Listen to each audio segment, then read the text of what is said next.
In addition to the pyramidical collection in Saqqara, the name of King Zoser was connected with a text inscribed on a stone in Sohail Island, south of Aswan, known as the famous stele.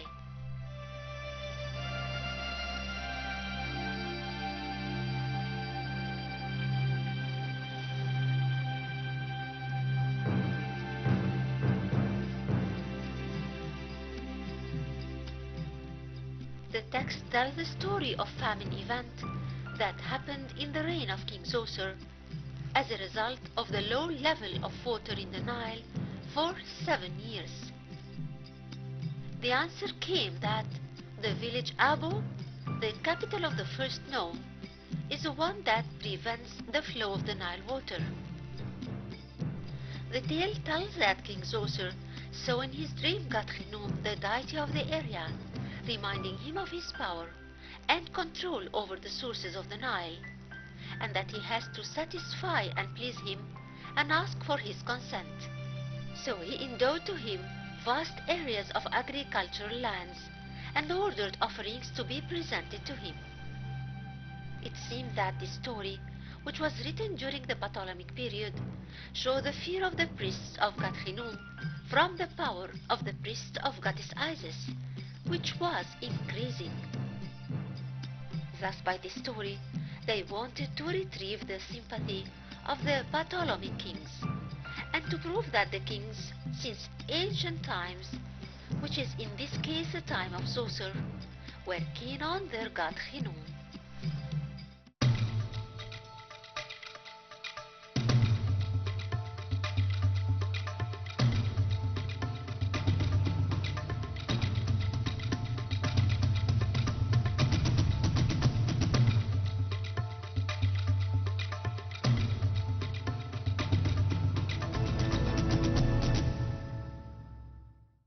The step pyramid of King Zoser in Saqqara is composed of 6 steps.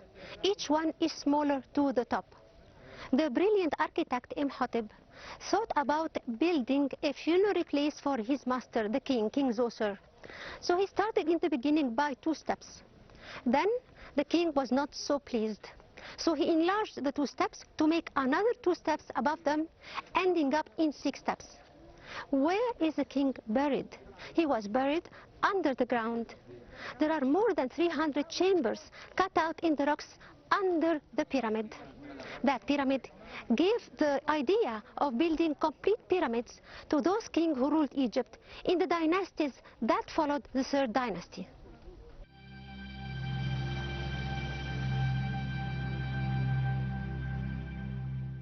The one who succeeded Zoser on the throne was King Sekhemkhet, who wanted to build himself a step mastaba in Saqqara, like his father, but he died before completing the job.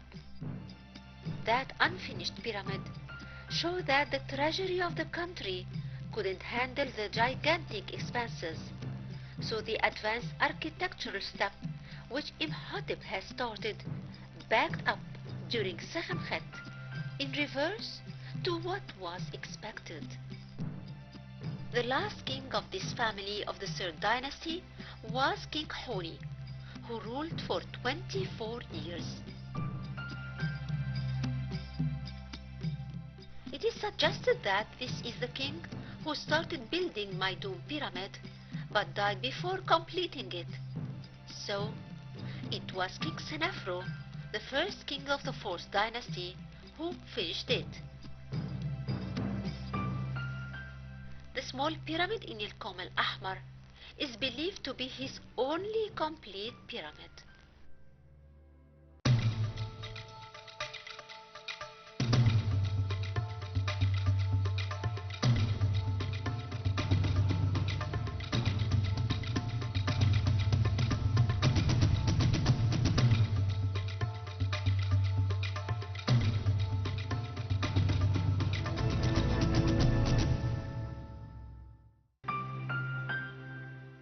The Old Kingdom is that magnificent era of the Egyptian history when the first steps of building pyramids in Egypt started. It was in the 3rd dynasty that the attempts of building a lasting tomb for the king using stone began.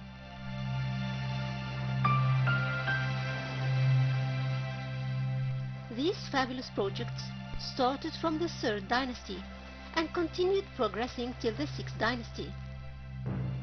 The biggest common factor between these dynasties is a constructional element which was represented best in reaching the complete pyramidal shape of the king's tomb. Since the most important Egyptian pyramids were built in that era, thus it's called the era of the pyramids builders, which are included within the area from Abu Rawash in the north and Tilmaidum in the south.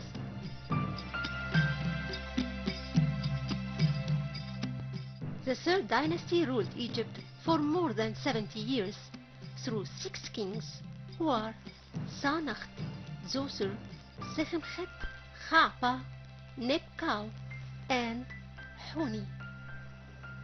The most famous king in the 3rd dynasty was King Zoser, whose name was connected with the step pyramid in Saqqara, and his architect and minister Imhotep, who was famous throughout the entire Egyptian history, and the Greeks equated him with their god of medicine Aesculapius.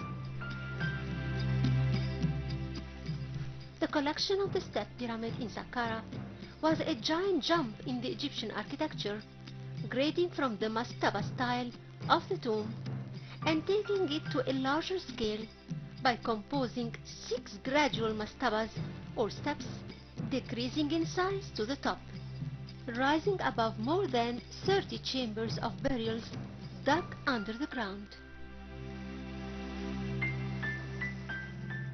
King Zoser's name was also connected with the most famous rock in Sohail Island in Aswan, known by the name of the Famine Palette. A story is engraved on the rock that happened during Zoser's reign as a result of the drop down of the Nile's water for 7 years.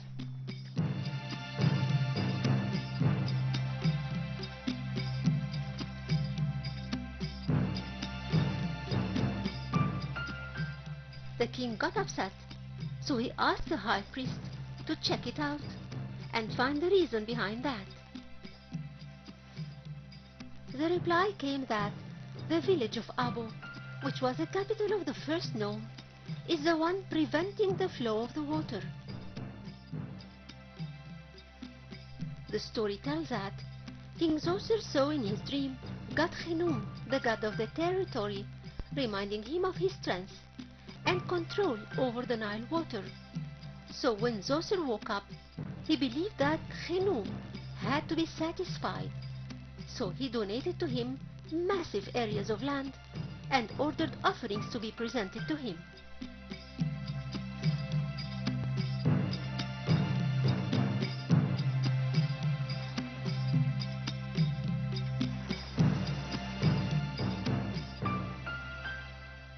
It seems that this story, that was written in the Ptolemaic period, shows the fear and respect the priests of Khnum had towards goddess Isis, whose power was increasing.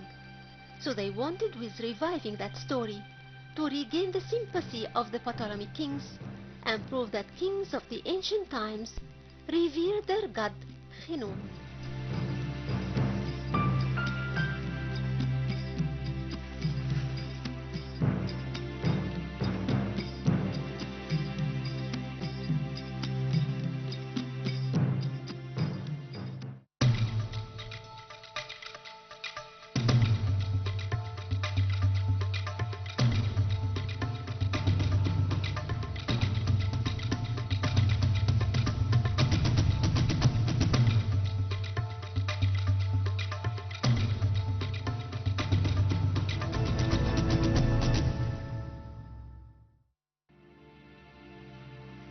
King Huni was the last king of the 3rd dynasty, and he ruled for 24 years.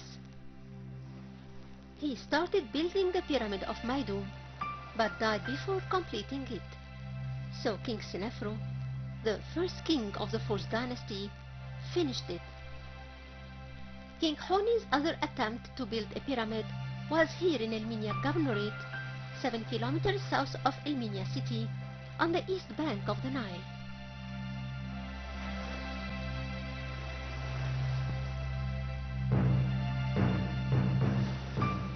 The site was imported in the ancient times 5,000 years ago, as it's called Hebnum, which was the capital of the 16th nome of Egypt, known as the Ibex nome.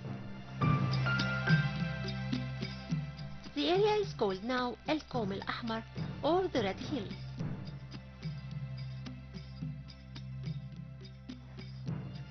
It's a cemetery of some of the rulers of the capital Hebnum, but was first used by King Honi, who attempted to build the first shape of a complete pyramid with its 4 sides, the model which was later developed on a much larger scale by King Honi's successor, King Senefru. In Dahshur, the engineer of the king built a pyramid in the shape of a complete pyramidical shape, but the attempt wasn't successful, for after they rose to the 98th meter, they changed the angles to make the building look like a mastaba topped by a pyramid.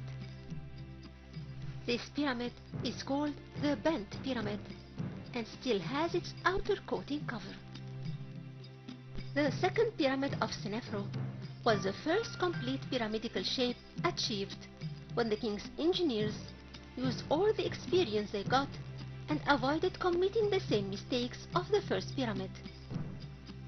Perhaps time was kind enough to savor these fabulous early pyramidical buildings to answer back the history imposters who do their best to mutilate Egypt's history, claiming funny enough that aliens built the pyramids and bringing up the picture of the Great Pyramid as if it came in that accuracy out of nowhere. That ridiculous claim is a most failure and ignorant attempt ever, trying to strip Egypt out of its glorious past. But our monuments stand witness to the early and gradual attempts to build these marvelous constructions as tombs of their pharaohs, who were half-gods, in the shape of pyramids, to immortalize and revere them till the end of time. So it's time to take a second look with wonder and admiration to King Honi's pyramid.